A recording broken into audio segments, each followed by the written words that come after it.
I'm Joe Kedrovic. I'm with Engage IR. It's my pleasure today to introduce to you the Executive Chairman of Theta Gold Mines, Bill Guy. G'day, Bill. Hi, Joe. How are you going? Good. Look, this is a mid-2025 project update. You've recently had some exciting progress, which we'll touch on in a moment. But for investors who are first timers to the name, could you take us back, talk to us about the asset, a bit about its history and its size and its quality?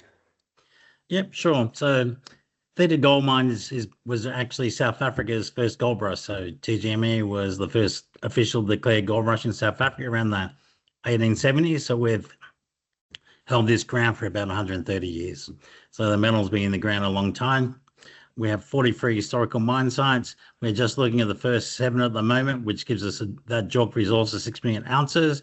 The feasibility study addresses the first 4 mines, which will generate about 90 to 100,000 ounces production a year in terms of gold ounces, which was obviously amazing for us. And then we really plan to expand into new mines going forward. Okay. Bill, so investors want to know not just about your asset, but the people behind it, both the board, but also some of the local management and talent that you've got. Tell us about them. Okay, everyone on the Theta board has basically been involved in mining their whole life. I've been doing it about 30 years now. I've been traveling back and forth to South Africa for about 7. Predominantly, I was involved in exploration. Really, I've been guiding the team through management changes, restructuring the company.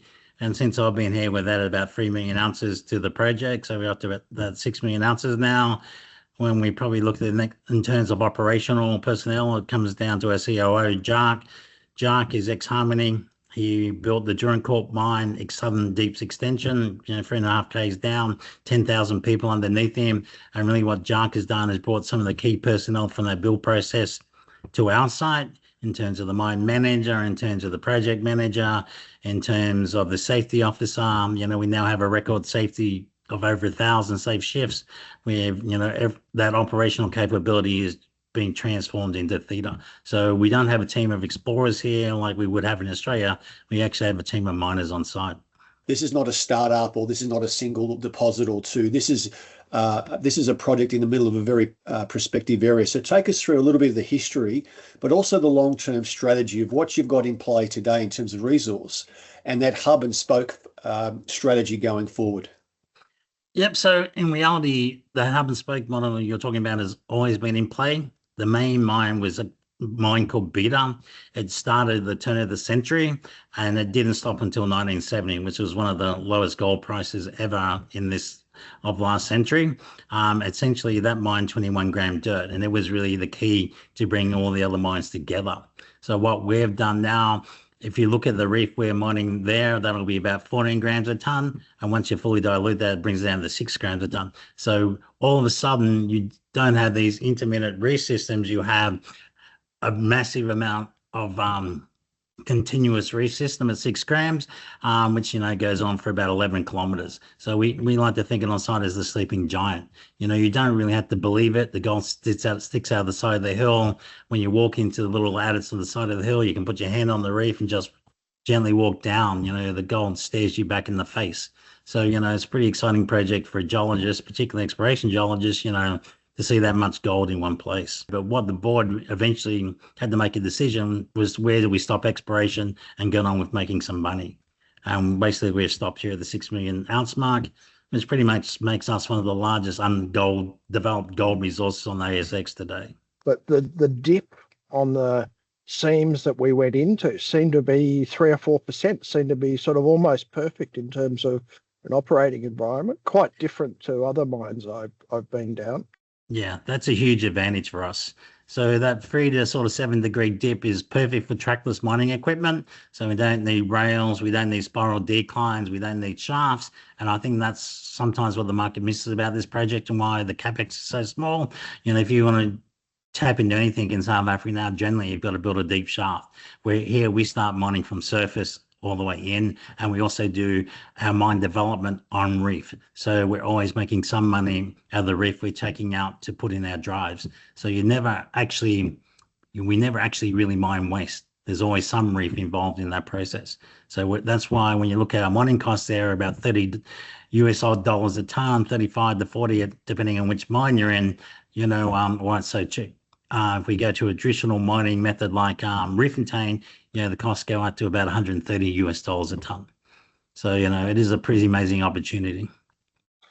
Another question which I think is important to talk about is your social license to operate, and what the community's view is on the project and the project getting back into production. So basically, Theta has worked very hard on its social license. We've built it from the bottom up. So we build it from the people, and the people are our shareholders. So when you look at the local community, the landowners, Theta currently has 26% local ownership, 4% by an entrepreneur, but anyone else is from the local community, from an environmental group or a landowners group. So those people on the ground will actually receive massive benefit from this mine. For the last 10 years, the company has supported the school. We have feeding programs for the school children every morning where we feed them breakfast. We have actually seen an increase in their matriculation rates from that money we've spent into the school. So that's been very nice. If something breaks to the school, our guys go down and fix it. We have free teachers we pay for every month and have done for 10 years. So we've put a lot of energy and effort into that community.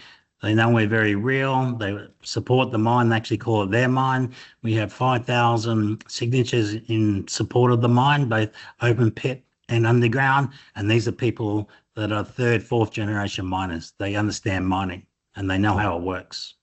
Bill, talk to us about progress today. It's been quite an action-packed 6 months. A lot going on, both in terms of financing, approvals and others. Please talk us through it. Yep, sure. So real on site, we have actually started decommissioning the old plant. So that will nearly be complete by the end of this quarter. So, the guys are very active there. We've actually delivered excavators and machinery. So the guys can crane, so the guys can complete that process. Obviously, we've worked very hard on the financing side with the IDC. That's come to fruition now. That was a pretty long process, but the IDC is very thorough, obviously, with extensive DD processes, metallurgy, environment, social, and they also have their own social sustainability goals as well. So, Bill, why is the recent IDC support with the loan facility, why is that important for the project? Well, I think it's super critical. IDC has been a big supporter since 1940 of African projects. Since 1954, they've been fully self-funded. They haven't taken any money from the government. So they've been a very successful investor in Africa in general and a successful fund. So now we have, pressure on other lenders and other financiers, to come back and have a look, with that 35 million from them, a little bit of equity, we're not far away. We probably figure, we'd like a debt package around 85 to 75 million US. But, we're getting really close now. And anyone who comes now knows that, Theta has already passed one DD process, by guys who know South Africa intimately. So, Bill, looking forward, with site works already underway with clearance and pre-construction, what can investors expect from the company over the next 18 to 24 months? Yep, obviously there'll be a massive amount of news over that period.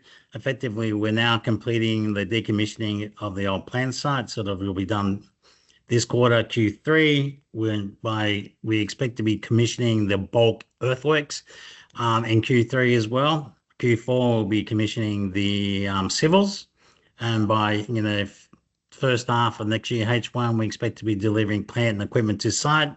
The long lead items will probably come in Q3, Q4 of this year as well. But what you got to remember about this plant build process is that it's designed to be modular. So everything is built in the factory, delivered to the site. So once those civils are complete, it's just plug and play. And we're up and running. We should be pouring gold bars very late 2026. I think the call to action is Theta's leaving, this train is leaving the station now. With the IDC fully permitted, in reality, when we look around the world, there's a number of gold projects, but very few of them are ready to go. We've completed everything now. Final design engineering, we've got 3 to 5 quotes on every piece of equipment. We have the civil engineers ready. We have the team ready. We've pretty much got most of the funding package together. by this time next year, Theta will not be the same company.